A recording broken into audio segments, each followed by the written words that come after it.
কেউ যদি মনে করেন যে আসাদ সাহেব আর জয়ন্ত কুণ্ডুর মধ্যে দ্বন্দ্ব লাগিয়ে নিজেরা কিছু ফায়দা তোলার চেষ্টা করবেন, আসাদ সাহেব আর জয়ন্ত কুণ্ডু আপনাদের ওই পাতা ফাঁদে পা দেবে না।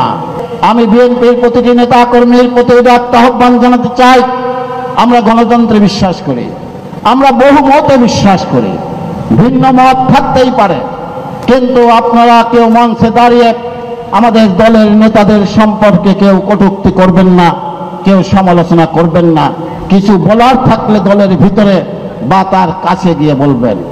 আমি বিশ্বাস করি না শৈলকুপার প্রকৃত বিএনপিতে কোনো গ্রুপিং আছে। অ্যাডভোকেট আসাদুজ্জামান সাহেব আমার ছোট ভাই, আমি 88 সালে শৈলকুপা কলেজ থেকে ইন্টারমিডিয়েট পাশ করেছে, তিনি 89 সালে পাশ করেছেন। আমরা একই সাথে ঢাকা বিশ্ববিদ্যালয়ে লেখাপড়া করেছে, আমাদের অনেক দিনের সম্পর্ক রয়েছে। তার সাথে আমার ব্যক্তিগত রাজনৈতিক বা কোনো বিষয়ে কোনো দ্বন্দ্ব নাই। তিনি বাংলাদেশের আইন অঙ্গনের অ্যাটর্নি জেনারেল হিসেবে, সর্বোচ্চ আইন কর্মকর্তা হিসেবে মনোনীত হয়েছেন।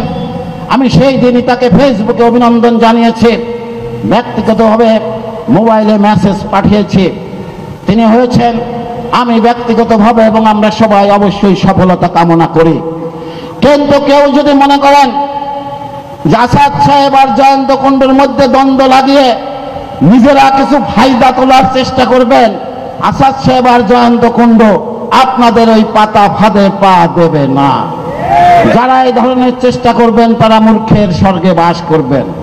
আমরা শৈলকুপার প্রতিটি মানুষ, দলের প্রতিটি মানুষ এবং যারা গুণীজন, আমরা সর্বশ্রেণীর মানুষকে নিয়ে আমরা শৈলকুপাবাসী পথ চলতে চাই এবং চলছি, ভবিষ্যতেও চলব। এই আশাবাদ ব্যক্ত করে আপনাদের সবাইকে অভিনন্দন জানিয়ে, আপনাদেরকে ধন্যবাদ জানিয়ে আমার বক্তব্য শেষ করছি।